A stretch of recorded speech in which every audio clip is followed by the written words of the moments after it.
Bienvenidos a nuestro canal YouTube Aula Vanguardia. En esta sesión abordaremos el tema de ley de Ohm y leyes de Kirchhoff. Soy César Castellanos, físico ingeniero electrónico, y esta sesión hace parte del curso de física del electromagnetismo.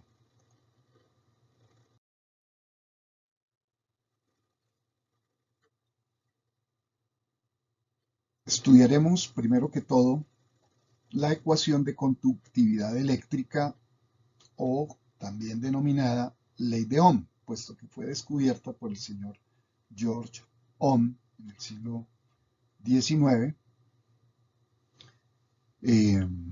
físico alemán. Entonces, supongamos un material que tenga una cierta forma geométrica, más sencillo el análisis si consideramos que es una forma geométrica de cilindro sólido, un material en forma de cilindro sólido. Entonces, si miramos, digámoslo, lateralmente ese cilindro, podría lucir, por ejemplo,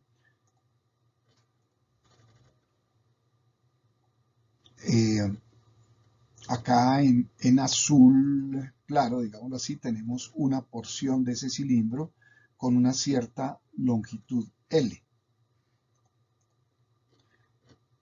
Vamos a suponer que al interior de ese material, al interior de ese cilindro, existe un campo eléctrico que en esta zona de tamaño L es constante.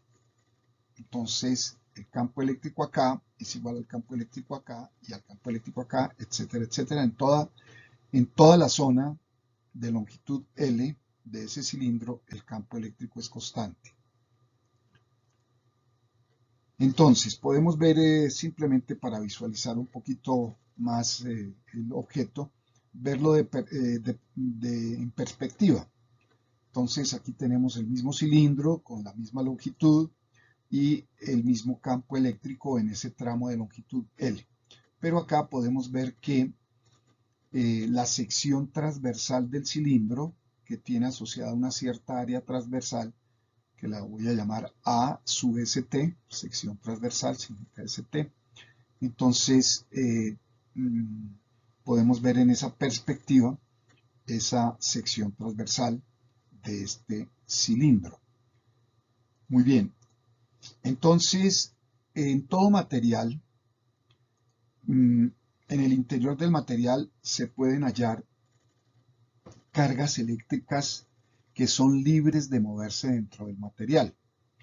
Esas cargas pues no pueden escapar por el efecto de superficie que mencionábamos anteriormente con los conductores, materiales conductores, porque se crea aquí un potencial de superficie inverso o una fuerza que se opone en el momento en que la partícula quiere escapar, digámoslo así, del material, va a encontrarse con esas fuerzas que se oponen.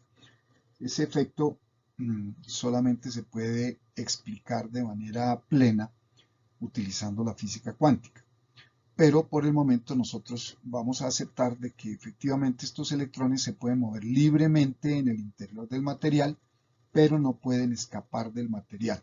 Necesitarían algo que les proporcione la suficiente energía para que puedan escapar. Pero dentro del material no necesitan ninguna energía ninguna fuerza, digámoslo así, para que ellos, por el solo movimiento o agitación térmica, están moviéndose libremente a través del material. Muy bien, entonces todo material tiene una cierta cantidad de cargas eléctricas, normalmente son electrones, no siempre, pero normalmente, por ejemplo, en todos los metales, que son buenos materiales conductores, las cargas que están libres de moverse dentro del material son electrones. Muy bien, entonces ese es nuestro material y estamos partiendo del supuesto de que existe un campo eléctrico constante y que va a lo largo del material, en este caso, Eso es lo que nos facilita el análisis que queremos hacer, de la forma en que está ahí dibujado en color amarillo esas flechas amarillas. Muy bien, entonces sobre cada una de esas cargas libres de moverse debe aparecer en consecuencia una fuerza que debe ser igual a la carga de la partícula libre, en este caso es menos E, la carga del electrón, multiplicada por el campo eléctrico. En consecuencia, la fuerza que experimenta cada uno de estos electrones libres de moverse va a ser hacia la izquierda, horizontal hacia la izquierda, puesto que el campo eléctrico va horizontal hacia la derecha. Entonces, cada una de esas cargas experimenta esa fuerza. Entonces, en todo material se cumple que al tener un campo eléctrico E en su interior, este causa movimiento de las cargas que sean libres de moverse dentro del material. Existe una convención de que asumir que las cargas que se mueven dentro de un material, normalmente, por ejemplo, dentro de un metal, son cargas positivas. Se puede verificar que cargas negativas moviéndose en un sentido es equivalente a cargas positivas en cuanto a los efectos eléctricos que producen, es equivalente a cargas positivas moviéndose en la dirección contraria. Entonces, por convención se considera que esos movimientos son de carga positiva. El movimiento de cargas lo podemos expresar en términos del denominado vector densidad de corriente J. O sea, ese movimiento lo podemos describir definiendo un vector que se llama densidad de corriente J.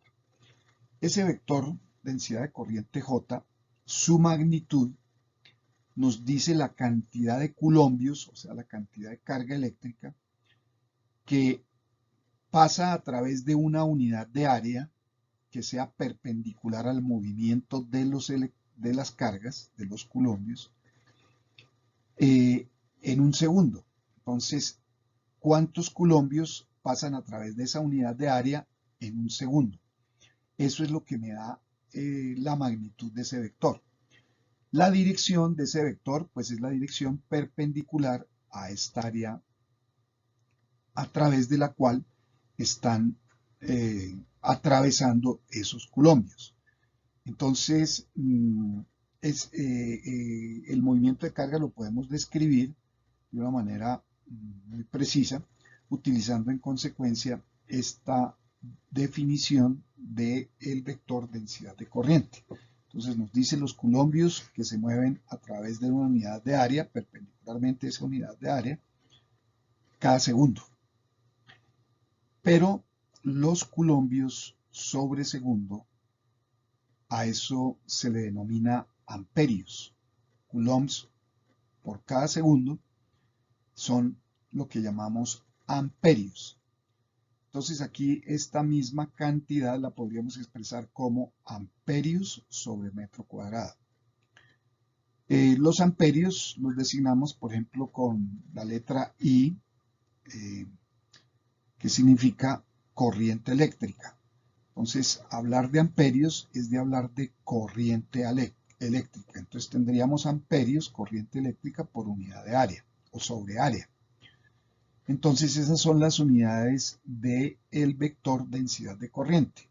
Son amperios por cada metro cuadrado o unidades de corriente sobre área.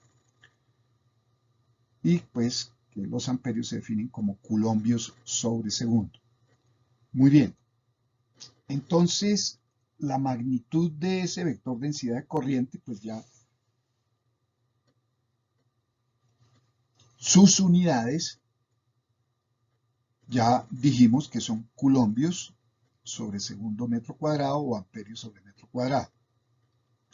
Pero esta misma expresión coulombios sobre segundo metro cuadrado la podríamos tomar como coulombios sobre metro cúbico multiplicando a metros sobre segundo, debido a que estos metros con el metro al cubo nos quedaría metro cuadrado debajo en el denominador y segundos también en el denominador, multiplicando esos metros cuadrados. O sea, estamos diciendo exactamente lo mismo que acá, pero reorganizando este cociente, reescribiéndolo de esta forma. Pero la ventaja de escribirlo de esa forma es que nos permite visualizar la posibilidad de interpretar la magnitud del vector densidad de corriente como el producto de una densidad de carga eléctrica. De hecho, es la densidad de carga eléctrica libre, coulombios sobre metro cúbico, en el material, cómo está distribuida esa carga dentro del material, por la velocidad con la cual se desplacen en promedio, velocidad promedio con la cual se desplacen esas cargas eléctricas, debido pues a estas fuerzas que están actuando sobre ellas. Entonces, el efecto neto es como hay esta cantidad de electrones libres de moverse en el material, o de cargas libres de moverse en el material, puede ser muy, muy grande. Entonces, se producen colisiones, muchísimas colisiones entre esos electrones, y terminan moviéndose a una cierta velocidad en promedio constante, debido pues a esa enorme cantidad de colisiones a las que se ven sometidos, a pesar de que pues hay una fuerza actuando sobre ellos. Entonces esa enorme cantidad actúa como una especie de, podríamos visualizarlo como una especie de fricción, que hace que los electrones terminen moviéndose en promedio a una velocidad constante. Entonces, podemos expresar este vector densidad de corriente como el producto de la densidad de carga libre, y aquí esto se referiría a la carga que es libre de moverse, la que se puede mover en el interior del material, multiplicado por esa velocidad, esos metros por segundo, que pueden alcanzar debido pues a esa enorme cantidad de electrones en colisión.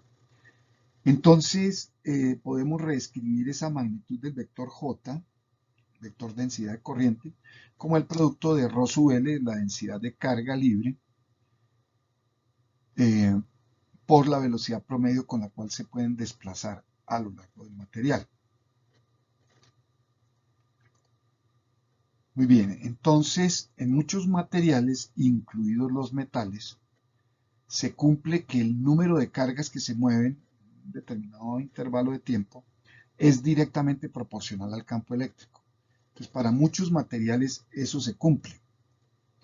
Entonces,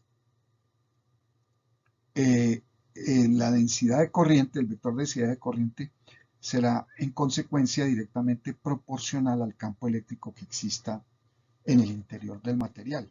Entonces, para muchos materiales se cumple esta relación de que el movimiento de cargas es proporcional a la magnitud al campo eléctrico.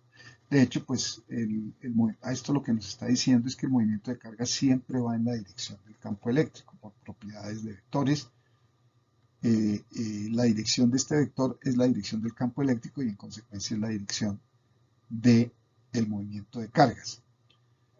Entonces, a la constante de proporcionalidad en esta ecuación se le llama la conductividad eléctrica del material, y es común en muchos textos y demás utilizar la letra griega sigma para designar a la conductividad eléctrica del material.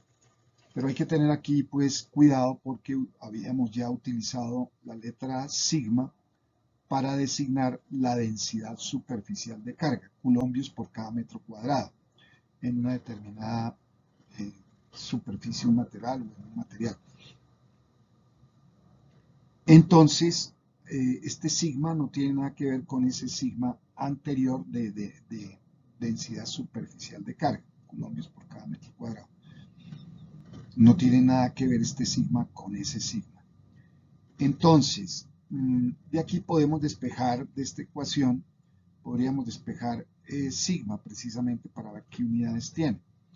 Entonces, al despejarlo, pasamos el campo eléctrico a dividir al lado izquierdo. En el numerador del lado izquierdo nos quedaría J, que ya vimos que es coulombio sobre segundo por cada metro cuadrado. Y en el denominador quedarían el campo eléctrico, que tiene unidades de newton sobre coulombio en el sistema internacional. Podemos reorganizar esta razón de estas unidades. Entonces podríamos dejar aquí amperios, y este metro cuadrado lo podemos separar en dos. Entonces este metro cuadrado queda multiplicando aquí al numerador de este denominador grande, digámoslo así. Entonces dejamos un metro ahí y ese otro metro lo multiplicamos por la unidad newtons. Entonces nos quedaría en el denominador newtons metro sobre coulombio. Pero newtons metro sobre coulombio es lo que hemos denominado voltio. Entonces aquí nos quedaría voltio sobre este metro. Entonces voltio multiplicado metro, este metro. Y en el numerador nos quedarían los amperios. Entonces, esas son las unidades de esta sigma que la denominamos conductividad eléctrica del material. Entonces, estos amperios yo los podría pasar aquí al denominador. Entonces, en el denominador me debería quedar como voltio sobre amperio multiplicado metro. Entonces, 1 sobre voltio sobre amperio multiplicado metro. Entonces, esas mismas unidades, el voltio sobre amperio se le asigna también un nombre de unidad, se le llama el ohmio. Entonces, las unidades de la conductividad eléctrica serían 1 sobre ohmio sobre metro, o 1 sobre ohmio multiplicado metro, o 1 sobre ohmio metro, simplemente. Entonces, para denotar la unidad de ohmio, o sea, voltio por cada amperio, utilizamos la letra griega omega. Entonces aquí tendríamos en el denominador omega metro a la menos 1, que es 1 sobre ohmio metro. Entonces esas son las unidades de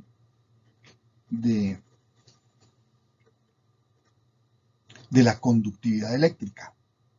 Ohmios metro a la menos 1. Muy bien. Entonces, para muchos materiales, incluidos los metales, se cumple esta relación, que J es directamente proporcional al campo eléctrico.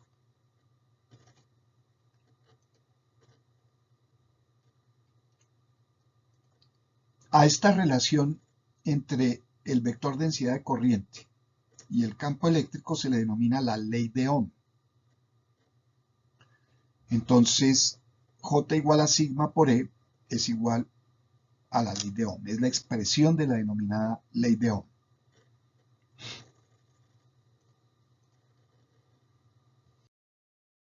Entonces, vamos a ver el efecto de los campos eléctricos en el interior del material y introducimos el concepto de resistencia eléctrica. Entonces aquí tenemos nuestro material cilíndrico con ese campo eléctrico ahí en su interior constante. Vamos a introducir acá, por ejemplo, un sistema coordenado que tenga origen aquí, por ejemplo, en este extremo derecho del material, x igual a 0, va creciendo la coordenada x hacia la izquierda. Aquí en este otro extremo izquierdo del material tendría asignada la coordenada x igual a L, y a esa dirección horizontal hacia la izquierda la vamos a llamar la dirección x gorro, asociada con ese eje coordenado x. Entonces,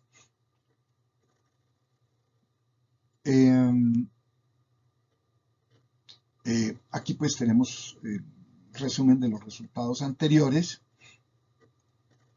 que J es igual a sigma por E, y J también se puede escribir como ρ sub L por B, promedio, densidad de carga libre es ρ sub L, y J es amperio sobre metro cuadrado, o corriente I Los amperios se le llama corriente eléctrica sobre área.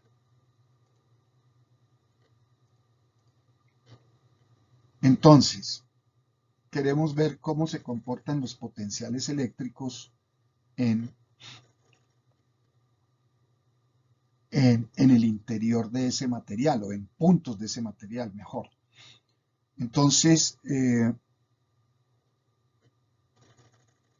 para poder saber el potencial eléctrico, cómo es, pues tenemos que definir un punto de referencia. Entonces vamos a definir como punto de referencia este extremo derecho del material, y para conocer el potencial eléctrico de cualquier otro punto del material con respecto a este punto de referencia, tendríamos que seleccionar un camino y calcular pues el producto del campo eléctrico por los elementos de camino y sumarlos, tomar el negativo, y eso nos debe dar el potencial eléctrico en el respectivo punto del espacio donde lo queremos hallar.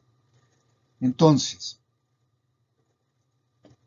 si llamamos la diferencia de potencial eléctrico entre este punto izquierdo y este punto derecho del material, entonces tendríamos el potencial eléctrico, si además tomamos como referencia ese punto a la derecha, o sea, el origen del sistema coordenado X, entonces tendríamos que el potencial eléctrico en X igual L, o sea, en este punto, cuando se toma como referencia X igual a 0, que nos dice esta simbología, menos el potencial eléctrico en este punto de referencia.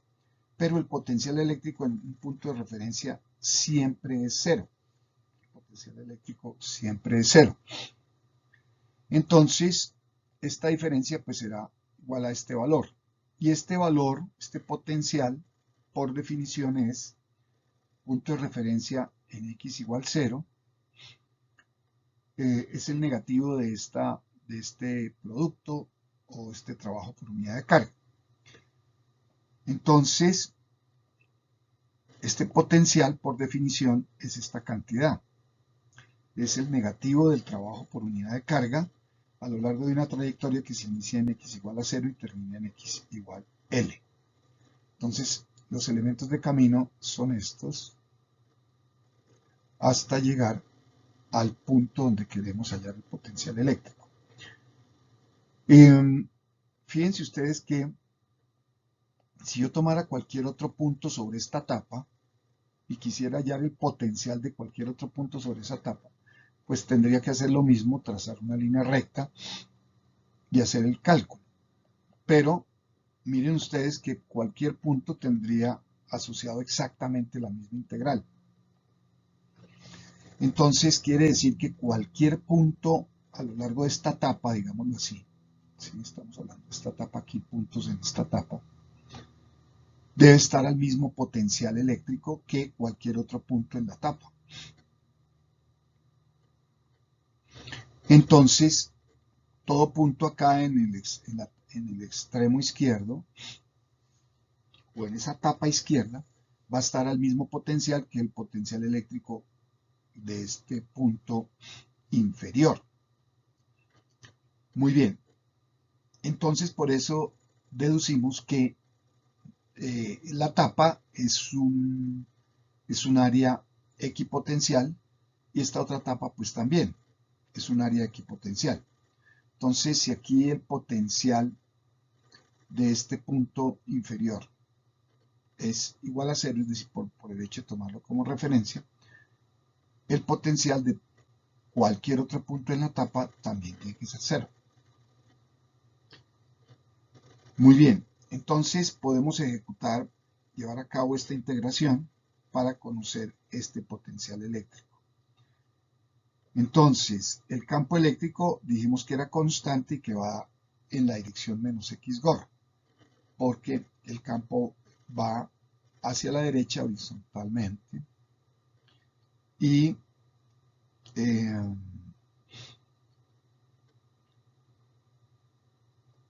consecuencia, para expresarlo en términos de esta dirección definida de X gorro, ese campo sería igual al valor de constante del campo e iría en dirección menos X gorro, porque aquí la dirección X gorro va hacia la izquierda horizontalmente y el campo eléctrico va hacia la derecha horizontalmente.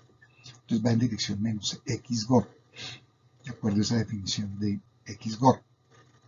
Y los elementos de camino, estos pedacitos de camino, pues corresponderían a pedacitos de coordenada de X. Aquí esos pedacitos de coordenada serían positivos porque la coordenada X crece hacia la izquierda. Entonces aquí los de X van a ser positivos. Entonces el pedacito de camino lo puedo expresar su magnitud como un de X y van en la dirección X gorro. Esos son los elementos de camino, los pedacitos de camino.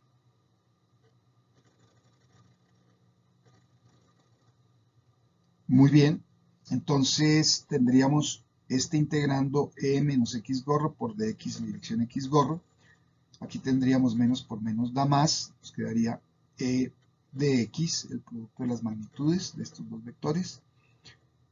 Y como es una constante, se puede factorizar de la integral y me quedaría e por la integral d de x, evaluada esa x entre 0 y l. Eso nos va a dar en consecuencia L.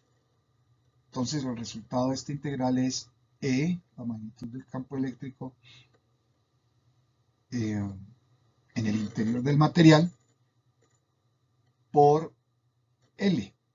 Entonces la diferencia de potencial eléctrico entre estos dos puntos es E por L, o eso es igual también al potencial eléctrico de punto sobre esta tapa con respecto a puntos en esta otra tapa. Entonces estos puntos están a una diferencia, a un voltaje E por L, y estos puntos están a un voltaje 0, por estar pues asociados con la referencia. Muy bien, entonces esta es la diferencia potencial que existe entre la tapa izquierda y la tapa derecha.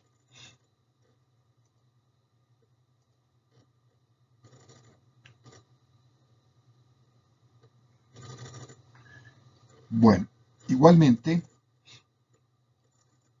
como E, yo lo puedo despejar de aquí de la ley de Ohm.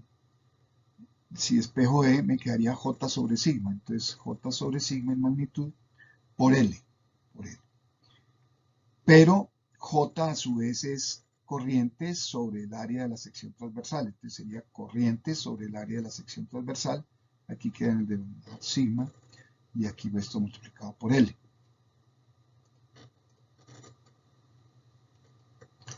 Entonces, reescribiendo simplemente delta V es igual a J sobre sigma por L es igual a I sobre S sobre ST sigma por L. Entonces, de esta igualdad podemos pasar esta corriente al lado izquierdo. Nos quedaría delta V sobre I. O sea, la diferencia potencial entre esas dos tapas sobre la corriente I. Entonces, delta V sobre I me va a quedar igual a 1 sobre sigma por L sobre A sub ST. Por L sobre A sub ST. Pero a 1 sobre sigma se le llama la resistividad. Entonces, si utilizamos la letra griega rho para designar 1 sobre sigma, o lo que llamamos resistividad, entonces esta misma ecuación yo la puedo escribir en términos de rho como rho por L sobre A sub ST. Entonces, a esta cantidad delta V sobre I, o sea, voltios por cada amperio, se le llama resistencia eléctrica del tramo L. O sea, la resistencia eléctrica asociada con este tramo de longitud L. Entonces, esa resistencia eléctrica es igual bien sea 1 sobre sigma por L sobre A sub ST o a ρ por L sub A sub ST. O sea, el inverso de la conductividad es la resistividad. Rho se le llama la resistividad del material. Y como sigma tiene unidades de ohmios metro a la menos 1, ρ en consecuencia, que es su inverso, tendrá unidades de ohmios metro simplemente. Ohmios metro. Entonces, en el sistema internacional. Entonces, la resistencia eléctrica de un material de estos es directamente proporcional a la longitud del tramo, o sea, mayor tramo, mayor resistencia eléctrica entre sus extremos. Es inversamente proporcional al área de la sección transversal. Quiere decir que entre mayor área, si se duplica el área, entonces se reduce a la mitad la resistencia eléctrica entre estas dos tapas.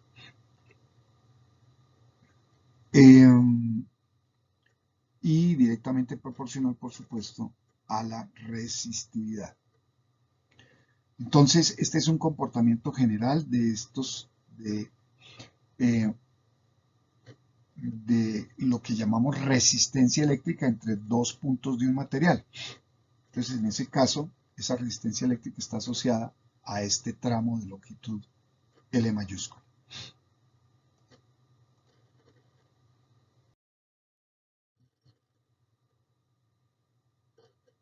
Pero igualmente, a esas conductividades eléctricas y a esa resistividad asociada, aunque son constantes, si la temperatura se mantiene constante, ellas cambian con la temperatura. Aunque no vamos a hacer la deducción de cómo sigma puede depender de la temperatura, deducirlo, si vamos a utilizar una expresión que se puede deducir con un modelo de colisiones de las partículas cargadas al interior del material. Ese modelo no lo vamos a comentar, lo pueden ustedes ver en el libro de texto guía, en el volumen 2, de bien sea Cierce-Szymanski o Serwi-Hewitt. Ahí ustedes encuentran ese modelito donde tomamos las cargas, los electrones, y suponemos que están sometidos a colisiones, y eso nos va a generar un comportamiento que nos permite hallar incluso pues, la velocidad de propagación de las cargas dentro del material. Entonces, en general la resistividad ρ de un material cambia con la temperatura. ¿De qué manera?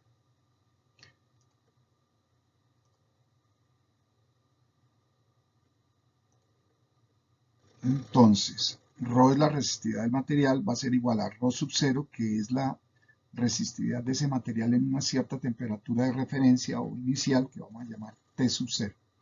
Entonces, ρ es igual a ρ sub 0 por E elevado a un coeficiente alfa por la diferencia de temperaturas T menos T sub 0. Entonces, si este exponente del número neperiano E es pequeño,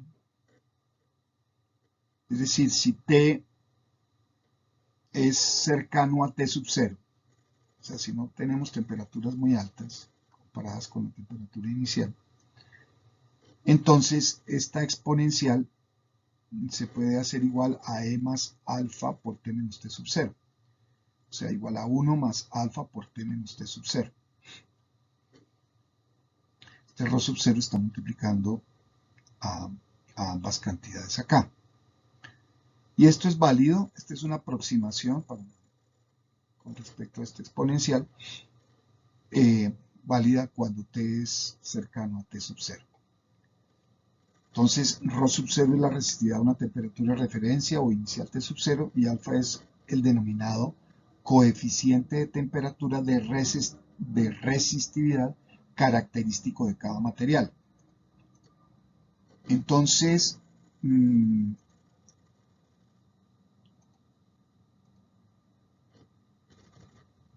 debido a la relación que existe entre R y ρ, es decir, que la resistencia eléctrica es proporcional a la resistividad eléctrica,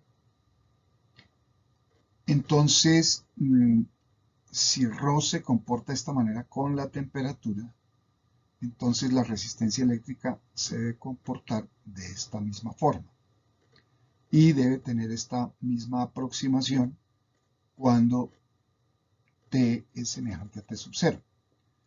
O sea, la resistencia es igual a una resistencia a una temperatura inicial más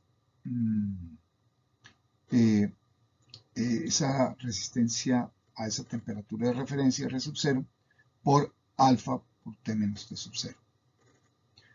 Entonces es el comportamiento térmico de esa propiedad que llamamos tanto resistencia eléctrica como resistividad eléctrica. Así se comporta eso que llamamos resistencia eléctrica entre dos puntos de estos materiales que obedecen a la ley de Ohm. A esos materiales que obedecen a la ley de Ohm se les llama óhmicos, materiales óhmicos. No son los únicos materiales que existen los materiales no óhmicos, o sea que no obedecen a la ley de Ohm,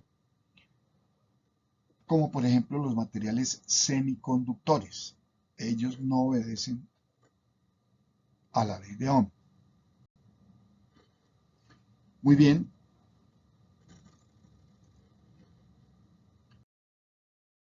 Entonces veamos unos valores típicos de resistividad y coeficiente de temperatura de resistividad, o sea, de ρ y de alfa.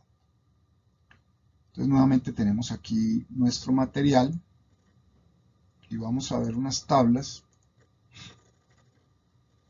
de cómo se comporta la resistividad en ohmios metro para diversos materiales. Por ejemplo, la plata tiene una resistividad de 1.59 por 10 a la menos 8 ohmios metro. El cobre 1.7 por 10 a la menos 8 ohmios metro.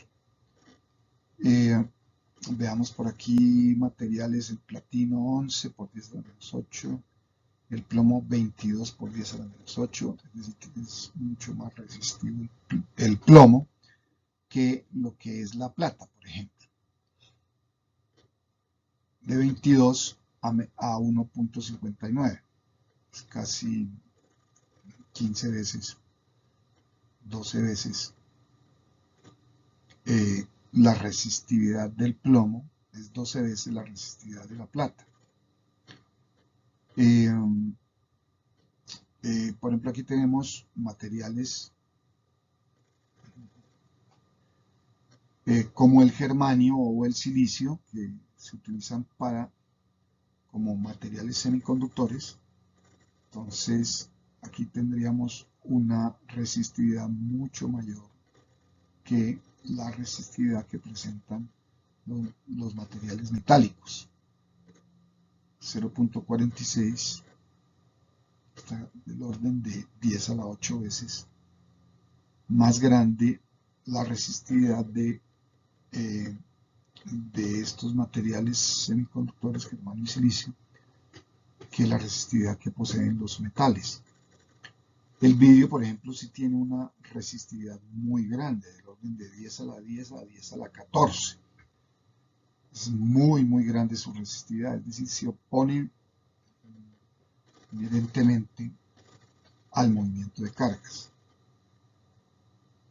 Y así sucesivamente, por ejemplo, podemos llegar incluso hasta el cuarzo con 75 por 10 a la 16 ohmios metro de resistividad, es decir, es muchísimo, muchísimo mayor su resistividad eléctrica que la de, por ejemplo, los metales. Estamos hablando del orden de un factor de 10 a la 24, veces más 10 a la 24. Para cada uno de esos materiales tenemos el coeficiente térmico alfa, que sus unidades son grados centígrados a la menos 1 en consecuencia. La plata tiene un coeficiente térmico de 3.8 por 10 a la menos 3, el oro 3.9 por 10 a la menos 3 grados centígrados a la menos 1. Y acá tenemos, por ejemplo, materiales que tienen un alfa negativo. Entonces, tenemos el silicio con menos 75 por 10 a la menos 3 grados centígrados a la menos 1, el germanio con menos 48 por 10 a la menos 3, el carbono con menos 0.5 por 10 a la menos 3 grados centígrados a la menos 1.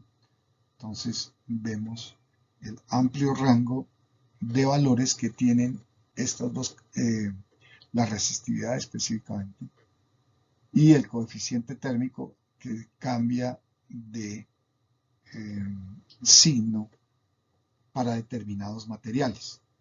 Eso lo que nos dice ese cambio de signo es que con la temperatura no aumenta la resistividad, sino que disminuye. En los otros materiales, digámoslo así, en los materiales metálicos, cuando se aumenta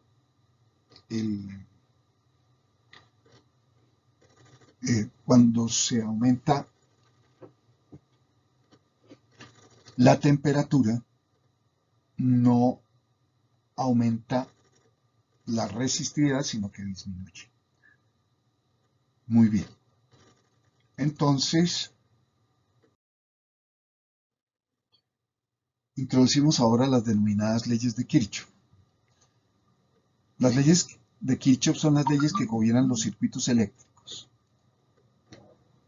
La primera ley de Kirchhoff nos dice que la suma de diferencias de potencial eléctrico que se presenta entre los terminales de elementos de circuito que componen un camino cerrado, cualquiera, esa suma de esas diferencias de potencial eléctrico tiene que ser igual a cero. Esta expresión es una forma de expresar matemáticamente el hecho fundamental de que la energía que provee la fuente en un circuito o en un camino cerrado se conserva y debe ser igual a la suma de sus transformaciones en cada elemento del circuito. Entonces, esta primera ley de Kirchhoff es una manera de expresar la conservación de la energía eléctrica.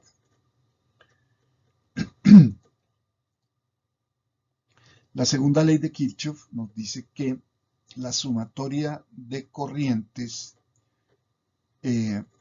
que entran y salen a un nodo tiene que ser igual a cero. Entonces ahí pues primero pues tendríamos que definir qué es un nodo. Un nodo es un punto de unión entre dos o más cuerpos en un circuito. Entonces en todo ese punto de unión o contacto, en todo punto de ese tipo, la sumatoria de corrientes debe ser igual a cero. Entonces, esta es una manera de expresar que la carga eléctrica se conserva y la que llega a un punto de unión entre dos o más cuerpos, es lo que se llama un nodo, debe ser igual a la que sale de ese nodo. Entonces, la carga que llega a un nodo tiene que ser igual a la carga que sale del nodo, porque si eso no fuera así, si se acumulara carga, significaría que en ese nodo está apareciendo carga de la nada, por ejemplo. O sea, si llega carga al nodo y el nodo la acumulara, los nodos no acumulan carga, porque la carga que llega tiene que seguir fluyendo por el circuito. Si no fluyera, debería haber acumulación, o si apareciera carga eléctrica de manera espontánea en un nodo, pues habría acumulación, y eso no ocurre en los circuitos eléctricos. La carga se debe conservar. Entonces la carga que llega al nodo tiene que salir del nodo para que no haya acumulación de carga en el nodo. O al contrario, Si llega carga al nodo y sale del nodo una cantidad menor, si entran por decir algo 10 colombios y sale solamente 1 colombio, entonces en el nodo se estarían perdiendo o desapareciendo 9 colombios en ese ejemplo. Entonces eso no ocurre en los circuitos eléctricos. Entonces acá en todo nodo lo que llegue tiene que ser igual a lo que salga, para que la carga eléctrica en consecuencia se siga manteniendo circulando a lo largo del circuito.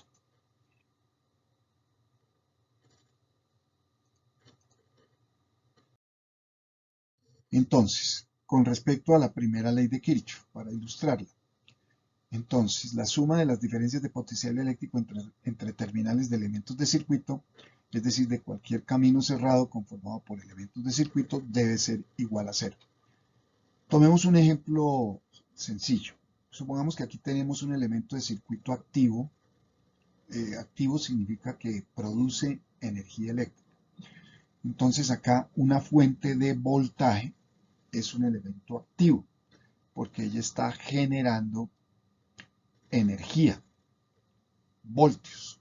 O sea, los voltios son energía entregada a cada coulomb. Entonces, igualmente tenemos elementos resistivos. Entonces, el símbolo gráfico para un elemento resistivo es este que estoy señalando. Entonces, tenemos aquí un elemento resistivo con una resistencia eléctrica asociada 1 entre estos dos puntos del elemento, entre estos dos terminales del elemento. Otro elemento resistivo con valor de resistencia eléctrica R2 entre sus terminales correspondientes. Esos dos elementos resistivos aquí están conectados en una conexión que llamamos paralelo. Porque el nivel de potencial eléctrico que se le aplica a este punto del elemento R1 queda aplicado simultáneamente a este otro punto del elemento 2, de R2. Lo mismo sucede en el otro extremo. Entonces esto es lo que se llama una conexión paralela de los elementos resistivos. Entonces aquí este paralelo se conecta con otro paralelo ya compuesto no por dos resistencias, sino por 3 elementos resistivos. Aquí aparecen como R3, R4 y R5. Otro elemento de circuito conectado, esta conexión entre este paralelo y este paralelo se llama una conexión serie. Entonces aquí hay una conexión serie entre estos paralelos. Aquí tenemos otro elemento de resistivo conectado en serie con estos dos paralelos. Entonces hay una serie conectada de esa forma a los terminales de la fuente positivo y negativo. Entonces, aquí tenemos un ejemplo de circuito eléctrico donde en el propio circuito hay una multiplicidad de caminos cerrados. Veamos. Entonces, la primera ley de Kirchhoff me dice que en cualquier camino cerrado se tiene que cumplir que la suma de las diferencias de potencial sea igual a 0.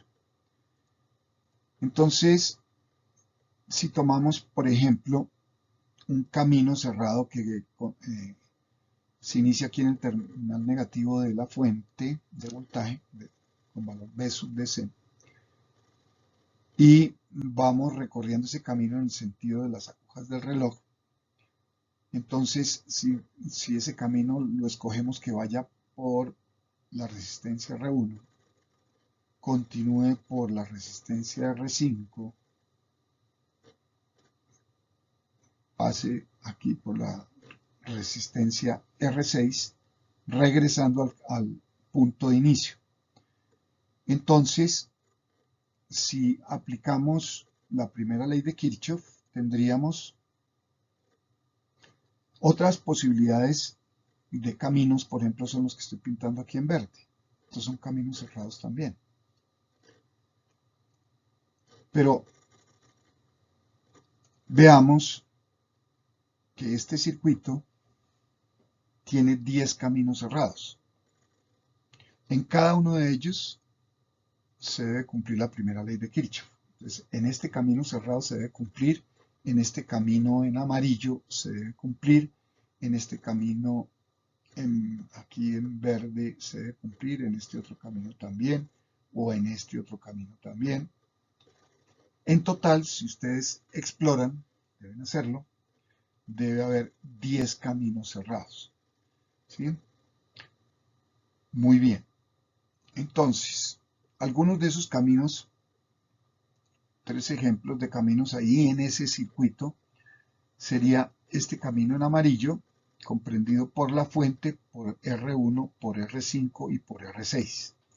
Entonces tendríamos, si iniciamos el camino aquí en el terminal negativo de la fuente, entonces a medida que avanzamos en el sentido de las agujas del reloj, el potencial crece en el elemento activo fuente con valor B sub DC. Entonces tomaríamos ese valor como positivo. A medida que avanzamos, aquí encontramos el elemento R1, que donde el potencial disminuye, pasa de un mayor valor a un menor valor, de más a menos. Luego continuamos, pasamos a B sub 5, disminuyendo nuevamente, entonces también lo tomamos como negativo, menos B sub 5. Pasamos por B sub 6, nuevamente hay una disminución, entonces menos B sub 6, hasta que regresamos al punto inicial.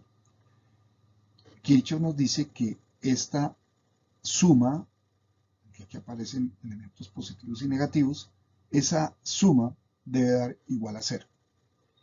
Y lo que, viéndolo desde un punto de vista un poquito más físico, entonces la energía que gana aquí un culombio en la fuente, esa energía se va transformando en este elemento resistivo R1.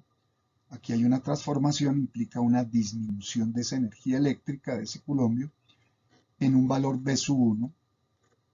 Ahí se transforman esos julios que traía ese culombio. Aquí se transforma una parte, aquí en la resistencia R5 se transforma otra parte, en la resistencia R6 se transforma otra parte, y aquí ya hemos llegado al nivel del potencial de referencia de la fuente. En consecuencia, como todas estas energías salieron de la fuente, entonces al regresar aquí al nivel 0 de energía, que es el potencial de referencia de la fuente, como todo potencial de referencia tiene que ser 0, entonces necesariamente la suma de estas transformaciones en la energía tiene que dar igual a el voltaje que se le entregó a la fuente inicialmente, que la fuente inicialmente le entregó a ese culombio. Entonces se debe cumplir esta ecuación, se debe cumplir de acuerdo a esa conservación de la energía que se debe tener. Entonces, si escogiéramos otros caminos, por ejemplo, este de la fuente, ya no pasando por R1 sino por R2, luego por R4, no por R5 sino por R4, y volviendo a pasar por la 6, pues nuevamente se tiene que cumplir, tendríamos B sub DC igual a menos B sub 2 menos B sub 4 menos B sub 6, o si tomáramos el camino que va por la resistencia R1, sigue por la 3 y vuelve y pasa por la 6. Entonces ahí también se tiene que cumplir. O en estos caminos que están en verdes, aquí hay 1, 2, 3, 4 caminos diferentes, ahí también se tiene que cumplir en esos caminos. Entonces aquí tendríamos, por ejemplo, en este camino, si lo recorremos aquí en el sentido de las agujas del reloj, si escogemos un sentido, todos los caminos se deben recorrer en ese sentido. Entonces aquí tendríamos, por ejemplo, iniciando acá, tendríamos una caída menos B sub 1. Aquí tendríamos una subida de tamaño B sub 2 y ya cerramos, regresamos al inicio del camino. Entonces tendríamos menos B sub 1 más B sub 2 igual a 0. O dicho de otra forma, B sub 1 igual a B sub 2. Entonces de ahí deducimos que elementos que estén conectados en paralelo, sus diferencias de potencial tienen que ser iguales. El mismo análisis lo podemos hacer acá.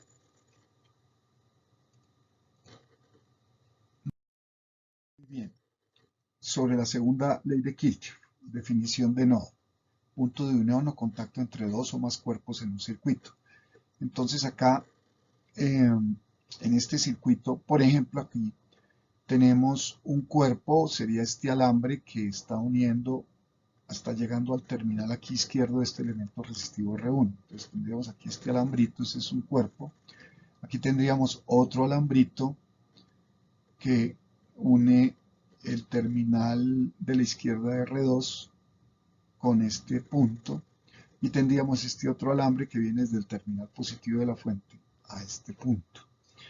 Entonces aquí tendríamos un cuerpo, dos cuerpos, tres cuerpos que se unen en este punto de contacto. Ese es un nodo y así hay múltiples nodos en este circuito. Entonces, nos dice la segunda ley de Kirchhoff que la suma de las corrientes eléctricas que entran y salen a o de un nodo es igual a 0. Entonces, la carga se conserva. Es lo que me dice ese enunciado. Entonces, la sumatoria de corrientes que entran o salen a un nodo tiene que ser igual a 0, si la carga se ha de conservar. Entonces, por ejemplo, si tomamos este nodo, precisamente este nodo de tres cuerpos, tendríamos una corriente I que está entrando al nodo, por convención la podemos tomar como positiva, entonces sería más I, una corriente que está saliendo por esta rama y otra corriente que está saliendo por esta otra rama. Si las llamamos I sub 1 e I sub 2, entonces aquí sería, por lo que están saliendo, sería menos I sub 1 y menos I sub 2. Esta suma, I menos I sub 1 menos I sub 2, tiene que dar 0 si la carga se conserva. Entonces, en este circuito, por ejemplo, dice acá, tenemos dos nodos de tres cuerpos. Entonces, aquí tenemos un nodo de tres cuerpos, 1, 2 y 3. Aquí tenemos otro nodo de tres cuerpos, 1, 2 y 3. Entonces, hay dos nodos de tres cuerpos, hay dos nodos de cuatro cuerpos. Entonces, aquí sería un cuerpo, otro cuerpo, otro cuerpo y otro cuerpo. Este nodo es de cuatro cuerpos. Y aquí hay otro nodo de cuatro cuerpos, un cuerpo, otro cuerpo, otro cuerpo y otro cuerpo. Y hay infinitos nodos de dos cuerpos. ¿Por qué razón? Porque, por ejemplo, cualquier punto en este alambre, por ejemplo, en este alambre, lo puedo considerar como un punto de unión entre el cuerpo que aquí iría hacia arriba, en este alambrito, y el cuerpo que va hacia abajo, en ese mismo alambrito. Entonces, ese punto de unión es un punto de unión entre dos cuerpos, es un nodo de dos cuerpos.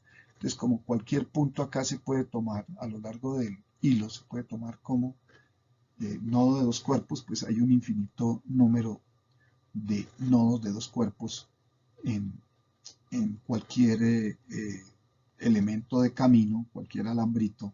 Ahí, en términos matemáticos, habría un número infinito de nodos de dos cuerpos. Muy bien, entonces por cada nodo yo puedo establecer una ecuación de este estilo. Bien sea, si el nodo es de dos cuerpos, tendríamos m igual a 2, si el nodo es de tres cuerpos, m sería igual a 3, si el nodo es de cuatro cuerpos, m sería igual a 4, etcétera, etcétera, etcétera. Entonces, específicamente en este nodo de acá, viéndolo, haciéndole un zoom a ese nodo, tendríamos I es igual a I menos I sub 1 menos I sub 2. Eso tiene que darse igual a 0 o es lo mismo que decir I es igual a I sub 1 más I sub 2. O corrientes que entran tiene que ser igual a la suma de las corrientes que salen. La suma de las corrientes que entran tiene que ser igual a la suma de las corrientes que salen. Entonces, carga que entra al nodo es I, carga que sale del nodo es I sub 1 más I sub 2. Entonces, esas son las dos leyes de Kirchhoff.